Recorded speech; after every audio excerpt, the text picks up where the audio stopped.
Vamos lá, pessoal. A gente vai começar aqui uma aulinha agora sobre leis ponderais, tá? Que é aquele momento da história em que a química se torna ciência, tá?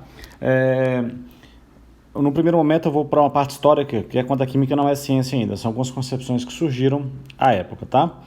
Então vamos lá. Quem contribuiu de forma significativa na tentativa de tornar a química ciência foi o Stahl. Esse cara aqui, ele criou algumas teorias, tá? Isso aconteceu no fim do século XVII, início do século XVIII, por aí assim, tá? Basicamente, esse camarada, ele fazia queimas, ok? Então ele trabalhava com queimas. Então ele queimava os materiais, principalmente para ver o que acontecia com a massa, né? Então eu vou deixar aqui um asterisco para vocês e vou deixar uma pergunta, né? Para você pensar nisso depois, assim, o que acontece com a massa do material, tá? E para isso ele trabalhava com balanças, tá? Então vamos desenhar aqui um primeiro processo que ele fez para a gente tentar explicar. Então seria mais ou menos assim, ó. Vou fazer aqui um desenho que seria para mim uma balança, que é esse potinho que eu estou colocando aí, tá? Gente, em cima dessa balança aqui, ele colocava um pedaço de carvão, tá? Então esse azulzinho aqui, ó, vou deixar escrito aqui, é um pedaço de carvão. Era um dos materiais que ele mais usava para fazer esses processos de queima dele, tá? Muito bem. Aí ele fazia a queima, que eu vou representar aqui uma seta, vou colocar um triângulozinho com o símbolo de queima e vamos analisar da seguinte forma, ó. A outra balança tá aqui. Aí qual aspecto visual que você enxergaria aqui? Você enxergaria umas cinzas, né? E uma fumaça saindo. Gente, quando fazia-se a medição da massa, aqui a gente começava mais ou menos em 15 gramas. E aí, pensa aí, dá um pause no vídeo e pensa, o que aconteceria com a massa na sua cabeça? Aí pensa um pouquinho, a massa vai diminuir, ok? Então ela vai para 0,05 gramas, tá? Eu vou colocar aqui ao lado uma parte bem importante para a gente ter um entendimento legal dessa aula. Eu vou colocar a explicação atual. Então vamos colocar aqui qual é a explicação atual. Bom, por que a massa diminui? Porque libera um gás, gente. O recipiente está aberto, libera um gás. Então eu pego aqui carbono sólido, essa seria a reação, tá? Que está reagindo com oxigênio gasoso e está dando CO2 gasoso. Podia dar monóxido de carbono também, que é o CO. Mas deu CO2 gasoso. Muito bem, aí esse gás escapa. Essa é a explicação atual. Gente, explicação essa que o Stahl ele não conseguia dar. Ele não tinha essa concepção química ainda. A química não estava estabelecida como ciência, tá? E para confundir um pouco mais a cabeça dele, ele faz uma outra experiência, que é a seguinte, ó. Você tem aqui uma balança, certo? Aí ele também vai colocar um material que eu já vou te falar qual é. Já vou colocar o símbolozinho aqui da queima. E aqui vai ter a balança final, tudo bem? Dessa vez eu vou colocar em cima da balança um pedaço de ferro, ok? Então vamos deixar escrito aqui para vocês. Ó, isso aqui é um pedaço de ferro. O que vai acontecer quando a gente queimar esse material? Aspecto visual, que nem eu falei antes. Então você vai ter aqui o pedaço de ferro e você vai enxergar umas manchinhas vermelhas nele, tudo bem? Beleza, o que significa essas manchinhas vermelhas? Oxidação. Gente, um metal quando oxida, tipo ferro, ele vai ficando, quando ele vai ficando enferrujado, ele vai ficando com as marquinhas vermelhas. E ao observar a massa, acontece isso, ó, sai de 56 gramas e vai para aproximadamente 72 gramas, aumenta a massa. Vem aqui do lado, ó, explicação atual, é isso, ó, eu pego ferro sólido, aí eu vou reagir com oxigênio gasoso, tá? E isso aqui vai dar um óxido, que uma das opções, tem outras, tá? É o ferro 2A3 sólido. Gente, como aqui formou um sólido, a massa aumenta, porque ele foi incorporado na balança, tudo bem? Mais uma vez, o Stahl não sabia dar essa explicação. E aí ele vai pegar, ele vai dar uma explicação dele para esses dois fenômenos, que essa explicação ela é um tanto quanto bizarra, você vai entender. Ele cria uma teoria, que é uma teoria que ficou famosa quando a gente estuda a história da ciência, tá? Que a gente chama de teoria do flogisto, ok? Ou você pode também chamar de teoria do flogístico, Então você pode chamar de flogisto ou flogístico. E no que consistia essa teoria? Ela é basicamente, ele dizia que todo material continha o flogisto. E esse flogisto ele poderia ser incorporado ou ele poderia ser eliminado. E o que seria o flogisto em si? Tem várias concepções aí na história da ciência, mas as que eu li e são mais aceitas é que esse flogisto seria um ente imaterial. Gente, ente material é alguma coisa que, como pela palavra, né, que não seria palpável, né? Ele associava essa fumaça que saía aí do carvão como algo ruim. Então, ela deixava a reação, consequentemente a massa diminuía. E o ferro incorporava esse flogisto. Então, todas as queimas, todos os processos que aumentariam a massa ou diminuiriam a massa, seria ou pela perda do flogisto ou pelo ganho do flogístico. Tudo bem? Bom, esse papo não pode ir para frente, porque a gente não pode explicar ciência por nenhum aspecto místico. Tudo bem?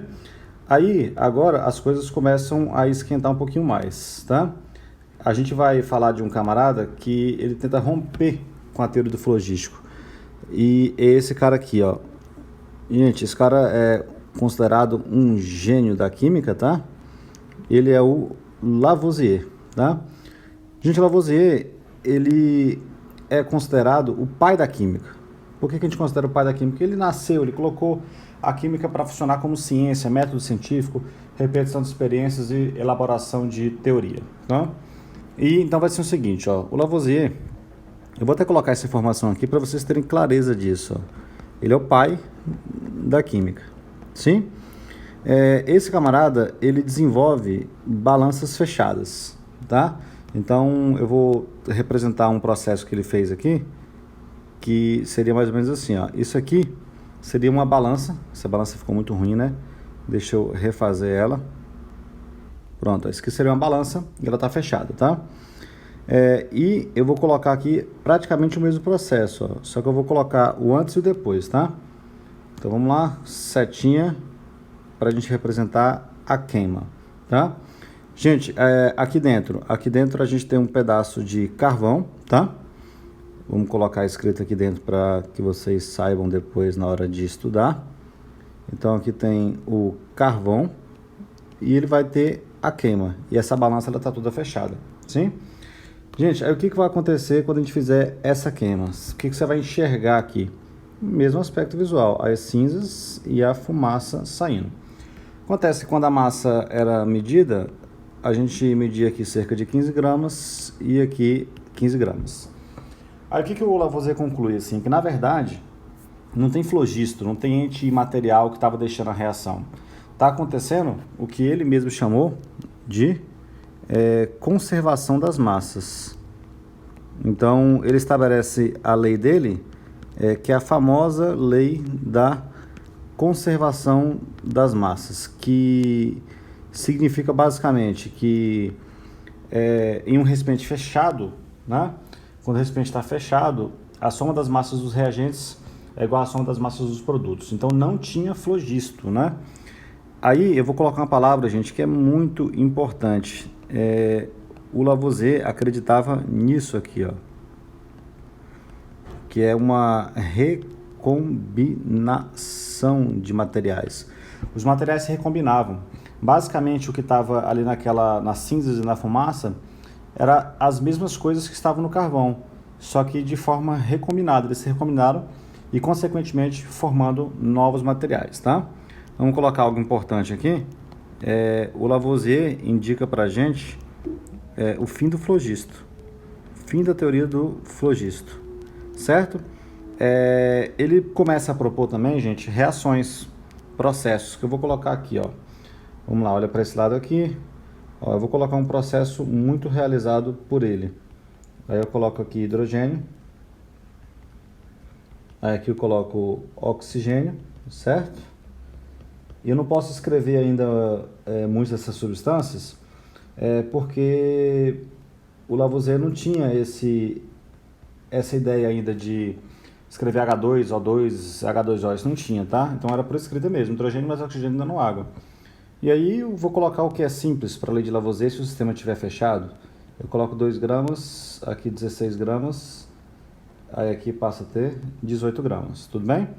E aí é comum o Lavoisier fazer algo que a gente está acostumado muito com Dalton, né?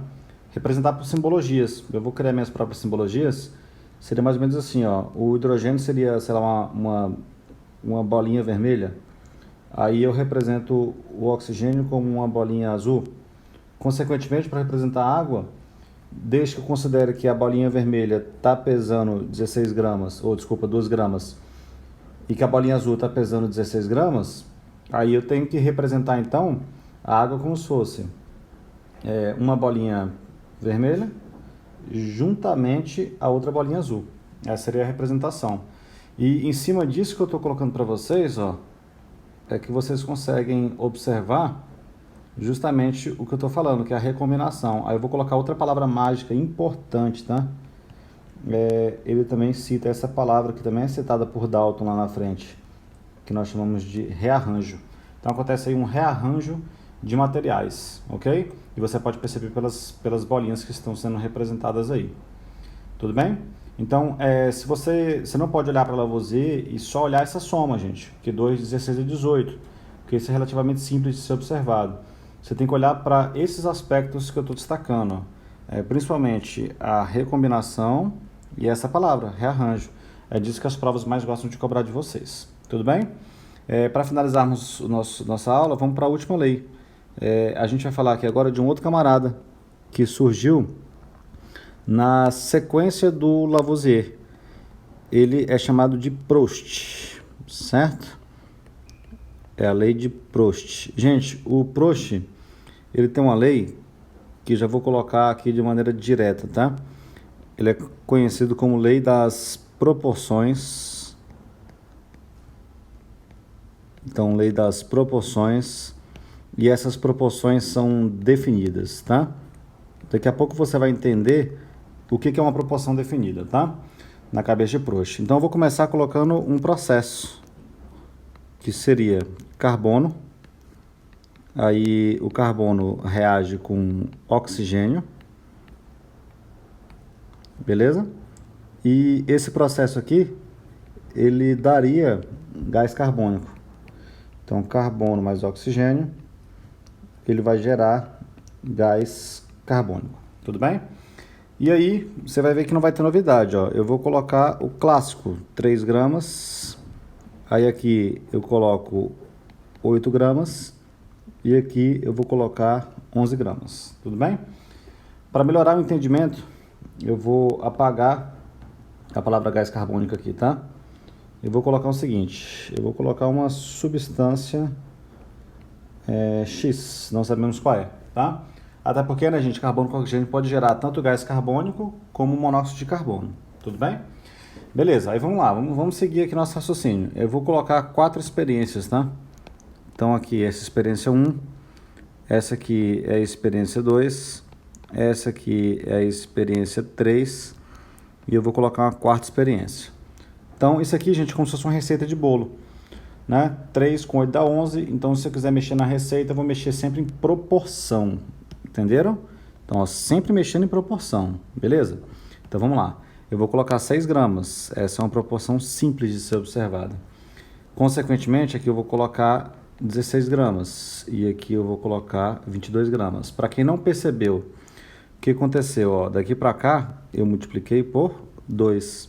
Daqui para cá, eu multipliquei por 2 também. E daqui para cá, eu multipliquei por 2. Tudo bem? Aqui na 4ª linha, eu vou colocar 9 gramas, multiplicando por 3. Aí aqui eu vou colocar 24 gramas. Consequentemente, aqui eu vou colocar 33 gramas. Beleza? Aí, o que é importante? Ó, eu posso mexer com qualquer número. Por exemplo, gente, se eu quisesse ter multiplicado por 1,2, poderia. E às vezes as provas fazem isso. Eu vou colocar um número não tão difícil, mas eu vou colocar, sei lá, um número diferente. Eu vou multiplicar pelo número que eu quiser. A 4ª linha pode ser o número que eu quiser. Aí vamos lá, eu vou multiplicar por 5, beleza? Então, ó, vou colocar aqui essa linha. Deixa eu mudar essa cor aqui, que vai ficar melhor de vocês perceberem, ó. Pronto, ó lá, ó. Aqui por 5, tá bom? Aí, onde é que eu vou chegar? Eu vou chegar em 15 gramas, beleza? Aí, 8 vezes 5, aí eu vou chegar em 40 gramas, tudo bem? Aí, se eu somar as duas coisas, aí aqui eu vou ter 55 gramas, tá? Agora vamos para a parte mais importante de Proust. É você perceber o seguinte, ó. É você entender o que são as proporções. Gente, faz para o processo 1, C sobre O. O que é C sobre O? Carbono sobre oxigênio. Isso dá 3 sobre 8. Se você fizer a mesma coisa para o processo 2, carbono e oxigênio, vai dar 3 para 8 também. Se você mexer a mesma coisa aqui para essa, ó, aqui também vai dar 3 para 8. E se você mexer aqui e chegar e fizer 15 sobre 40, vai dar 3 sobre 8. Onde quer que você vá e você encontre a substância X, a proporção entre carbono e oxigênio é 3 para 8. Por que eu coloquei substância X? Porque eu te garanto que, pelo simples fato de isso aqui ter dado 3 sobre 8 e de todos esses aqui terem dado 3 sobre 8, eu te garanto que a substância X é a mesma, porque a proporção está sendo mantida. E isso é o mais importante para vocês, tudo bem? Se por um acaso eu fizesse uma reação aqui, vou fazer inclusive essa reação, ó, vou fazer essa reação número 5, tá? Aí eu coloco, por exemplo, 12 gramas, sim? Aí eu coloco aqui 16 gramas. E aqui dá 28 gramas. E eu tô te garantindo que não tá sobrando nada, tá reagindo tudo. E você fizer a proporção de C para O aqui, isso é muito importante, preste atenção, ó. Isso é diferente de 3 sobre 8, beleza?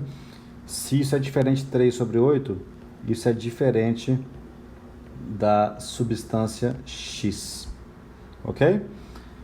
Beleza, aí só como eu estou usando números que eu conheço aqui, gente, para fazer os processos e ensinar direitinho para vocês, ó, eu te adianto, isso aqui é o CO2, é o dióxido de carbono. Já a substância X, eu fiz os números já dando para ser o CO, que é o monóxido de carbono, mostrando para vocês que a proporção entre os elementos é diferente. Última observação, você pode fazer qualquer proporção que você queira, tá? Eu posso fazer, por exemplo, a proporção de 1 a 4 aí, de oxigênio para a substância X.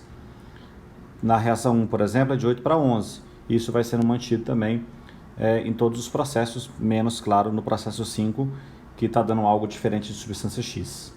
Tudo bem? Espero que vocês tenham entendido as leis ponderais.